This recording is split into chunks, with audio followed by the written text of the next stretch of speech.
A 1902 photograph captured a reflection that shouldn't have been possible. Dr. Evelyn Carter had dedicated her career to preserving African American history in the post-Reconstruction South. As the lead archivist at the Charleston Historical Society, she had seen countless photographs documenting the carefully constructed mythology of Southern prosperity and progress, but nothing had prepared her for what she discovered on a humid afternoon in June 2019.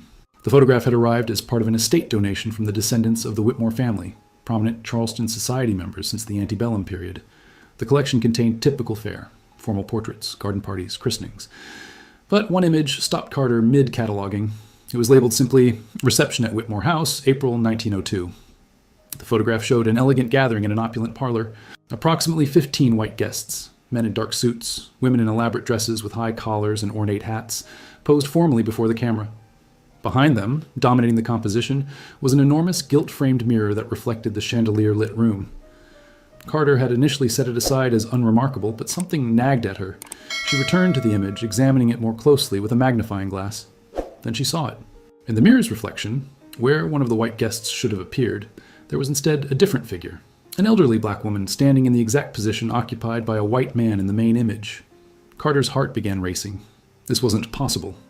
Photographic reflections should match the scene being photographed. Yet here was clear evidence of a discrepancy. She immediately scanned the photograph at high resolution and examined it on her computer, zooming in on the mirror's reflection. The details became clearer. The elderly black woman wore a simple dark dress, drastically different from the ornate clothing of the white guests. Her posture was rigid, formal, but there was something in her expression that conveyed profound pain. The scars on her face were unmistakable, whip scars, the permanent marks of brutal punishment. Carter sat back from her computer screen, her mind working through possibilities. This could be a double exposure, a common photographic error of the era, but the clarity of both images suggested otherwise. The main scene and the reflection were both perfectly sharp, perfectly composed. She began the methodical work of investigation. First, she needed to identify the people in the photograph. The Whitmore family records provided some context. The reception had been held to celebrate the opening of a new wing of the house, but the guest list mentioned no black attendees. Carter contacted the Whitmore Mansion, now a museum, and arranged an immediate visit. Walking through the mansion the next morning, she found the parlor easily. The distinctive mirror still hung in the same position. She stood where the photographer must have stood in 1902 and looked at the mirror. Carter pulled out a copy of the photograph and compared it to the current room. The architectural details matched perfectly. This was definitely the right location. But who was the woman in the reflection?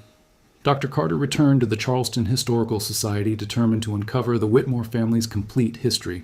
The archives contained extensive documentation of prominent Charleston families, including property records, business ledgers, and personal correspondence that revealed the intimate details of their lives, and the lives of those they enslaved.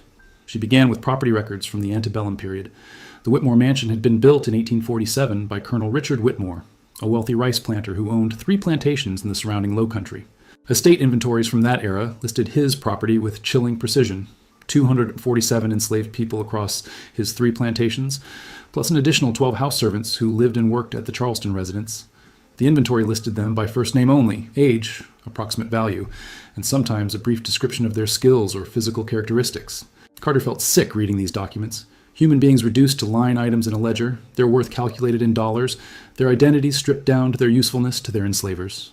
She found one entry that caught her attention. Sarah, female, age 8, house servant skilled in sewing and childcare, value $400. The entry was dated 1853. If this Sarah had survived and remained with the family, she would have been approximately 57 years old in 1902, roughly the age of the woman in the mirror's reflection. Carter searched for more references to anyone named Sarah in the Whitmore records. She found scattered mentions in household account books from the 1850s and early 1860s. Cloth for Sarah's dress, Sarah attended to Mrs. Whitmore during illness, Sarah punished for impudence.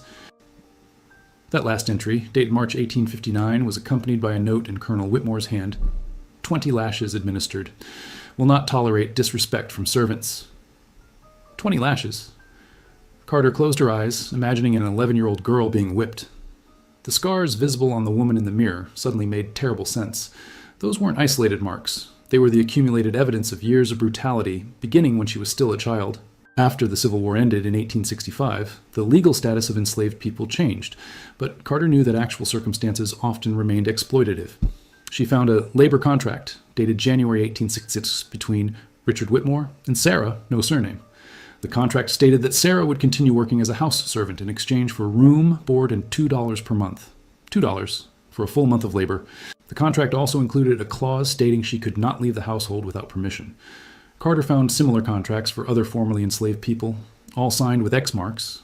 Many of them had never been taught to read or write, making them vulnerable to exploitation through documents they couldn't understand. The contracts were renewed annually, always with minimal or no wages, always with restrictions on movement. She traced Sarah's presence through subsequent decades. Census records from 1870, 1880, 1890, and 1900 all listed a Sarah living in the Whitmore household, occupation listed as domestic servant. No surname was ever recorded. It was as if emancipation had changed her legal status, but erased her identity even further. During slavery, she'd at least been Sarah Whitmore in some records, identified by her enslaver's name. After freedom, she was just Sarah, no last name, no legal identity beyond her function as a servant. By 1902, Sarah had been serving the Whitmore family for nearly 50 years, most of her entire life. She had been enslaved for the first 20 years, then worked under exploitative contracts for the next 37. Carter wondered, had Sarah ever truly been free? Dr. Carter needed to identify the photographer who had taken the 1902 image.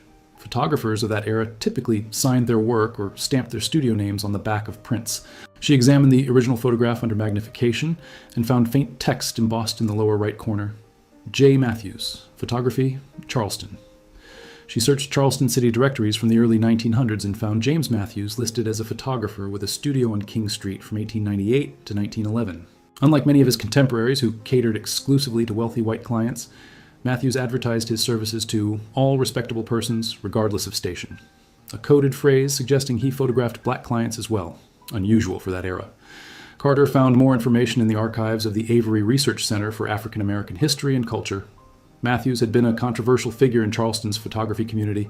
Several newspaper articles from 1903 and 1904 mentioned complaints from white photographers' associations about Matthews's inappropriate business practices, specifically his willingness to photograph black families in formal settings typically reserved for white subjects. One letter to the editor from 1904, written by a competing photographer, complained that Matthews was elevating Negroes beyond their proper station by photographing them in the same manner as respectable white families, creating a false impression of equality that threatens the natural social order.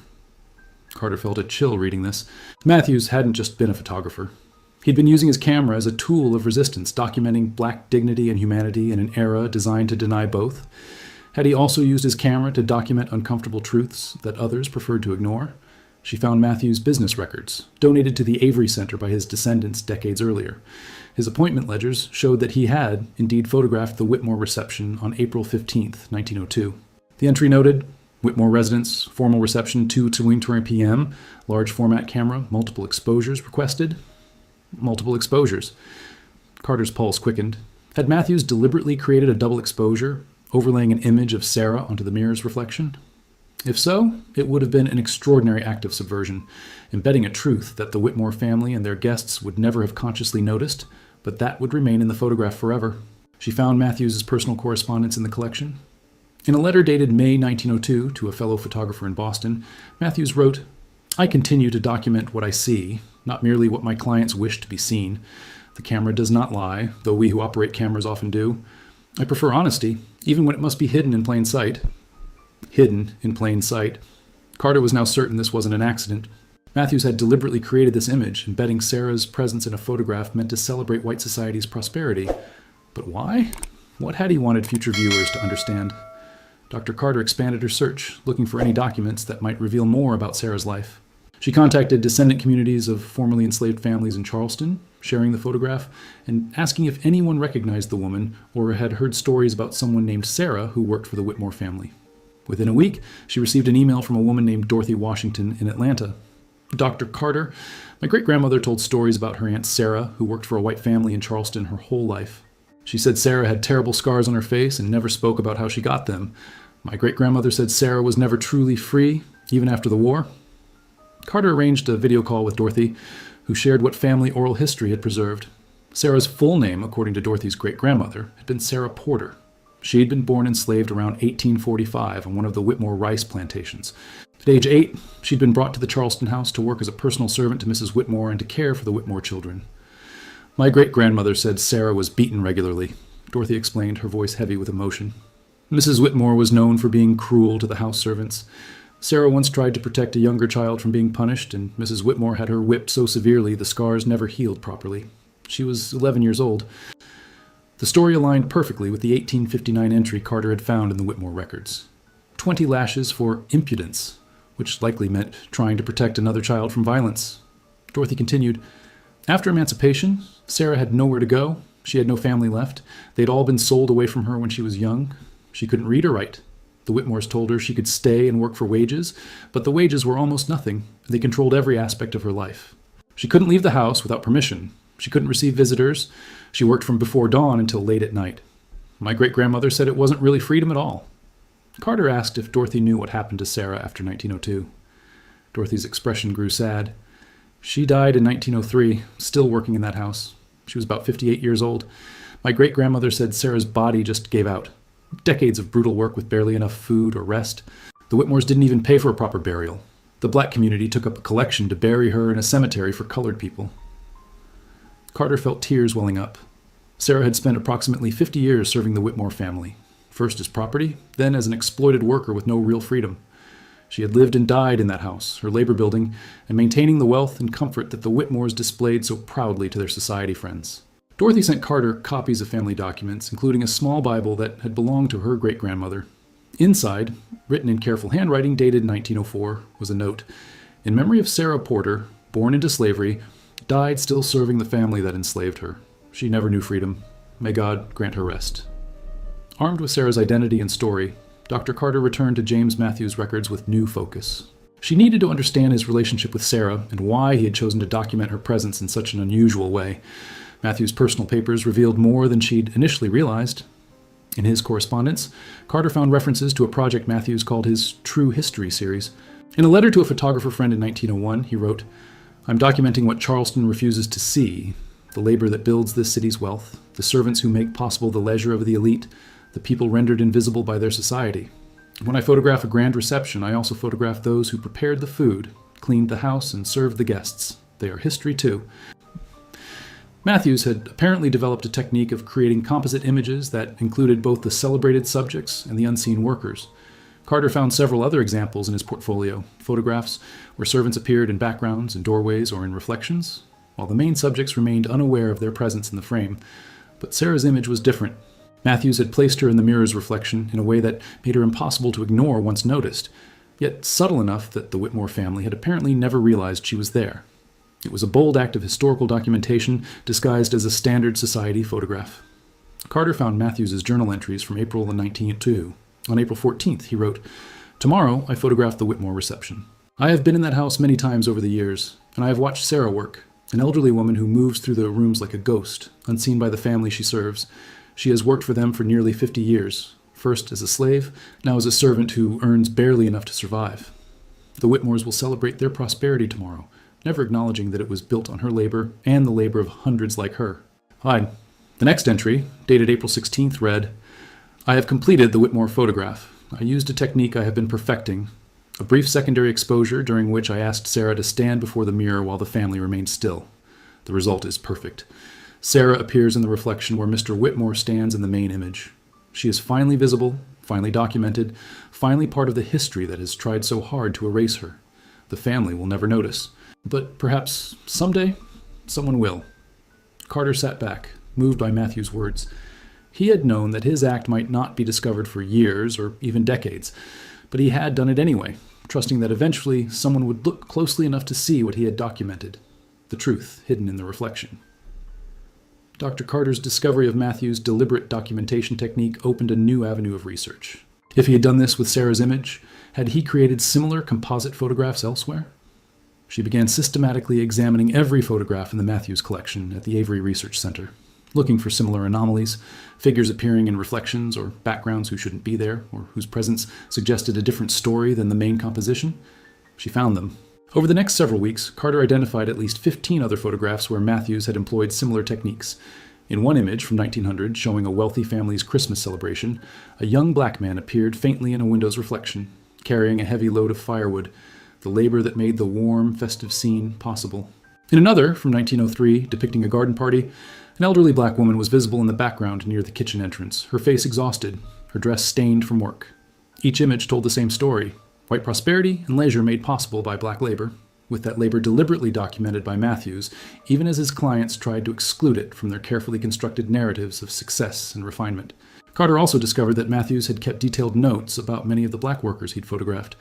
In a leather notebook labeled Subjects of True History, he had recorded names, ages, and brief biographical details about dozens of servants, laborers, and workers. His entry for Sarah read, Sarah Porter, approximately 57 years old, house servant to Whitmore family since childhood, was enslaved until 1865, has worked for same family under contract since, bears extensive scarring from whippings received as child, has spent entire life in service to family that once owned her, represents countless others who are legally free but economically enslaved. Matthews' notes revealed a man deeply troubled by what he witnessed in the houses of Charleston's elite. He documented not just Sarah, but many others. Thomas, age 62, worked same rice plantation his entire life, first as slave, now as sharecropper who can never escape debt to landowner. Rebecca, age 34, domestic servant, sleeps in unheated attic room, works 16-hour days for $3 per month. Daniel, age 19, factory worker, injured on job, fired without compensation, now homeless. Carter realized that Matthews had created an alternative archive, a visual and written record of people who were systematically excluded from official histories. His society photographs, which appeared conventional on the surface, were actually subversive documents that testified to exploitation and injustice. She found one particularly striking journal entry from December 1902. I'm often asked why I bother to photograph Negro subjects, why I waste my skill and materials on those who cannot pay well and whose images no one wishes to display. I tell them it is good business to serve all customers, but the truth is this. I photograph them because someone must, because their lives matter as much as the lives of the wealthy families who hire me, because history should tell the truth, not just the stories that power once told. My camera is a witness. Let it bear witness to all. Dr. Carter wanted to understand Sarah's last year of life, the year after the photograph was taken. She returned to the Whitmore family papers, examining household records and personal correspondence from 1902 and 1903. What she found was devastating in its mundane cruelty. The household account books showed that Sarah received $2 per month throughout 1902, the same wage she'd been paid for decades. The books also showed extensive expenditures for the family's comfort, $150 for new parlor furniture, $200 for Mrs. Whitmore's trip to New York, $75 for their son's birthday celebration. Meanwhile, Sarah's entire annual compensation was $24, less than they spent on a single piece of furniture. Carter found a letter from Mrs. Whitmore to her sister, dated November 1902. Our old servant Sarah has become quite slow and forgetful lately. She can barely manage the stairs anymore, and yesterday she dropped one of my good plates. I told her, if she cannot perform her duties properly, perhaps she should find employment elsewhere. Of course, she has nowhere to go and no one to take her in, so she wept and promised to do better. Really, the ingratitude of these people is astonishing after all we have done for her. The casual cruelty of those words made Carter's stomach turn. After all we have done for her, as if enslaving Sarah as a child, beating her brutally, and then exploiting her labor for poverty wages for nearly 40 years constituted kindness. Carter found more evidence of Sarah's declining health. A letter from January 1903 mentioned that Sarah had been unwell, but was still expected to work. Another from March noted that she had fainted while carrying laundry up the stairs, but recovered sufficiently to complete her tasks. The final reference came in May 1903. Mrs. Whitmore wrote to her daughter, Our servant Sarah passed away yesterday quite suddenly. She simply collapsed in the kitchen and never regained consciousness. The doctor said her heart gave out, though she was not terribly old. We have hired a new girl to replace her. She is younger and much more energetic, which will be a great improvement. That was it. Sarah Porter, who had spent 58 years of her life serving the Whitmore family, was dismissed in death with the same casual disregard she'd experienced in life. No acknowledgement of her decades of labor, no gratitude, no mourning, just a notation that she'd been replaced with someone more energetic. Carter found Sarah's death certificate filed with the Charleston Department of Vital Records. Cause of death, heart failure. Age, approximately 58. Name, Sarah, surname unknown. Burial location, Morris Street Colored Cemetery. Even in death, official records denied her a full identity. Carter visited the cemetery, a small, neglected plot on the outskirts of Charleston. Many of the graves were unmarked or had deteriorated headstones. With the help of cemetery records, she found Sarah's grave, a simple stone marked only with Sarah, D. 1903. No surname, no birth year, no epitaph, just her first name and the year she died. Standing at that grave, Carter thought about the photograph, about Sarah's face reflected in the mirror, visible only because James Matthews had chosen to document her presence.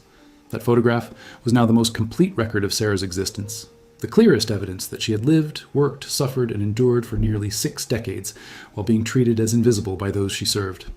Dr. Carter's research began attracting attention beyond academic circles.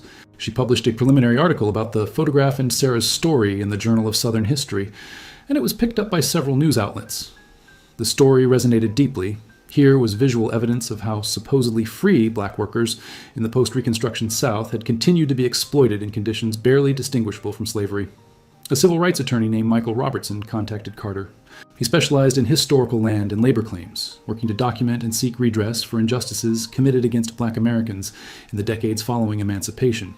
He saw potential legal significance in what Carter had uncovered. "These labor contracts you found," Robertson explained during their first meeting, "were legally questionable even by the standards of that time. Wages of $2 per month for full-time work, restrictions on movement, inability to leave employment, these were characteristics of what some legal scholars call neo-slavery or debt peonage. The 13th Amendment abolished slavery, but these exploitative labor arrangements found ways around that prohibition." Robertson was particularly interested in the broader pattern Carter had discovered through Matthews's photographs. If Sarah's situation was representative of dozens or hundreds of other black workers in Charleston during this period, it suggested a systematic form of exploitation that had never been properly documented or legally challenged. Together, they began investigating whether the Whitmore family's wealth, which still existed in various forms through descendants and trusts, had been built partly on unpaid or severely underpaid labor. They examined financial records, property values, and estate inventories. The numbers were stark. Between 1865 and 1903, Sarah had been paid approximately $912 total for 38 years of full-time labor. If she had been paid even the minimal fair wage for domestic work of that era, approximately $15 per month, she should have earned over $6,800. The Whitmores had effectively stolen nearly $6,000 from Sarah over the course of her post-emancipation life. And Sarah was just one of multiple workers they had exploited. Robertson calculated that the family had benefited from hundreds of thousands of dollars in unpaid or underpaid labor over the decades following the Civil War. "This is wage theft on a massive scale," Robertson said. And it was legal, or at least it went unprosecuted. The legal system of that era was designed to enable exactly this kind of exploitation. Black workers had virtually no ability to challenge unfair contracts or seek legal redress for wage theft. Carter and Robertson knew that pursuing legal claims after 120 years would be nearly impossible, but they believed documentation mattered. They began working to identify descendants of other workers who had been exploited by the Whitmore family and other Charleston elite families. The goal wasn't necessarily financial compensation, but acknowledgement, an official recognition that these injustices had occurred, and that they had contributed to generational wealth disparities that persisted into the present. Through genealogical research and outreach to descendant communities, Dr. Carter and Michael Robertson identified over 30 living descendants of people who had been enslaved by or worked for the Whitmore family between 1840 and 1920. Many had family stories that aligned with what the historical records showed. Stories of ancestors who had worked for minimal or no wages, who had been unable to leave exploitative employment, who had lived their entire lives in service to the same family that had once enslaved them. Dorothy Washington, Sarah Porter's great-great-niece, became a vocal advocate for telling these stories publicly. She organized a gathering in Charleston in March 2020, where descendants could share their family histories and discuss how to honor the memories of their ancestors.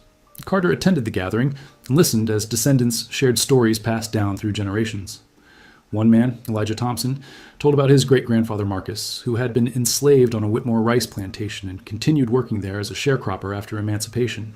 He never escaped that plantation, Elijah said. He was born there, worked there his whole life, died there. The contracts kept him in debt. They charged him for seeds, for tools, for the shack he lived in. He could never save enough to leave or buy his own land. My grandfather said Marcus would tell them, "I'm free in name only. Everything else is the same as before." Another woman, Patricia Morris, spoke about her great-grandmother Ruth, who had worked as a cook in the Whitmore household from 1870 to 1905. "She cooked every meal that family ate for 35 years, Patricia said, her voice shaking with emotion. She prepared their elaborate dinner parties, their holiday celebrations, their daily meals, and you know what she was paid? $3 a month. By the time she was too old to work anymore, she had nothing, no savings, no pension, nowhere to go. She died in poverty in a charity home. The family she'd fed for decades never looked back." The stories continued, each one a variation on the same theme. people who had been legally freed from slavery but economically trapped in relationships that extracted their labor while denying them dignity, fair compensation, or the ability to build wealth for future generations. Carter shared the photograph of Sarah, now reproduced in large format so everyone could see the detail of her face in the mirror's reflection. There was silence as the group studied the image, Sarah's scarred face, her weary posture, her presence hidden in the reflection while the White family celebrated their prosperity in the foreground. "This is how they saw her," Dorothy said quietly. Or rather, how they didn't see her. She was invisible to them even though she was always there, always working, always serving. Mr. Matthews made her visible in this photograph, but it took 117 years for anyone to actually notice. The group discussed how to honor these ancestors. They decided to create a memorial and to push for historical markers acknowledging the exploitation that had occurred. They also wanted the photograph displayed prominently with Sarah's full story, not just as an interesting historical artifact, but as evidence of systemic injustice. In October 2020, the Charleston Historical Society opened a new permanent exhibition titled "Hidden in Plain Sight: The True Cost of Charleston's Prosperity." The centerpiece was James Matthews' 1902 photograph, displayed at large scale with a detailed explanation of the reflection technique and Sarah Porter's life story. The exhibition included other Matthews photographs Carter had discovered, each revealing the hidden labor behind scenes of white prosperity. It also featured the stories of dozens of black workers who had lived and died in conditions of economic exploitation after legal emancipation. The exhibit drew thousands of visitors and sparked community conversations about historical memory, reparations, and contemporary economic inequality. On the anniversary of Sarah's death, May 19, 2021, a memorial was dedicated at her grave in Morris Street Cemetery. Descendants of the Whitmore family's workers gathered around the simple stone that had marked Sarah's grave for 118 years. A new marker was unveiled beside it with a full inscription. Sarah Porter, born into slavery circa 1845, died 1903. She spent 58 years serving the Whitmore family, first as enslaved property, then as an exploited worker. Her labor, and the labor of countless others like her, built Charleston's prosperity. She deserved freedom, dignity, and fair compensation. She received none of these. We remember her now. We honor her labor. We acknowledge the injustice she endured. Dorothy Washington spoke at the dedication ceremony. Sarah never got to tell her own story, she said. She couldn't read or write. She had no power, no voice, no way to demand justice. But she was seen by James Matthews, who documented her presence when everyone else tried to keep her invisible. And now, more than a century later, we're finally listening to what that photograph tells us. We're finally acknowledging what was done to Sarah and to so many others. This is not just about the past. The wealth that was built on their unpaid labor still exists. The families that exploited them are still prosperous. The descendants of the exploited are still dealing with the economic consequences of that theft. Truth and acknowledgement are just the beginning, but they are necessary. Dr. Carter spoke next, reflecting on what the photograph had revealed. History is not just about great events and famous people, she said. It's about ordinary people whose labor made society possible, whose stories were deliberately excluded from official records, who were rendered invisible by those in power. James Matthews understood this. He used his camera not just to document what people wanted to be seen, but to reveal what they wanted hidden. He made Sarah visible in that reflection, and in doing so, he created evidence that would survive long after everyone in that photograph had died. We have a responsibility to look closely at historical images, to ask who is missing from the frame, whose labor is not acknowledged, whose humanity is denied. And when we find those people hidden in reflections, standing in backgrounds, visible only to those who look carefully, we must tell their stories. The Whitmore family's current representatives declined to attend the ceremony, but they did issue a statement acknowledging that their family's wealth had been built partly through the exploitation of enslaved and underpaid black workers, and pledging to support educational initiatives about this history. It was a small gesture, but it represented a shift, an acknowledgement, however incomplete, that the past could not simply be ignored or celebrated without confronting its full truth. The photograph itself became an icon of historical recovery, a reminder that evidence of injustice can survive in unexpected places, waiting to be discovered by those willing to look closely enough. It traveled to museums across the country as part of exhibitions about post-Reconstruction America, about the long aftermath of slavery, about the ways systems of exploitation evolved but persisted after legal emancipation. For Carter, the work continued. She kept searching for other photographs where Matthews or other photographers might have documented hidden truths. She kept connecting with descendant communities, helping them recover stories that had been passed down orally but never officially recognized. She kept pushing institutions to acknowledge the full complexity of Southern history, not just the grand narratives of economic development and cultural refinement, but the human cost of that development, the labor that made it possible, the people who were exploited and erased. Sarah Porter's face, reflected in that mirror in 1902, had finally been seen. Her story had finally been told. And in museums, classrooms, and community gatherings across the country, people looked at that photograph and understood history is not just what powerful people choose to record. It's also what survives in reflections, in margins, in the spaces where someone brave enough decided to document the truth, even when no one was looking. James Matthews had looked. Dr. Carter had looked. And now, finally, the world was looking too, seeing Sarah Porter not as invisible property or nameless servant, but as a human being whose life mattered, whose labor deserved recognition, whose story demanded to be told. The reflection in the mirror had revealed more than Matthews could have imagined. It had revealed not just one woman's suffering, but the systematic exploitation of thousands. It had sparked conversations about justice, memory, and accountability that continued long after the photograph had been taken. And it had proven something essential. That truth, even when hidden, even when deliberately obscured by those in power, can survive. It waits in archives and photographs and family stories. It waits for someone willing to look closely enough to see what has always been there, hidden in plain sight, reflected in the mirror of history.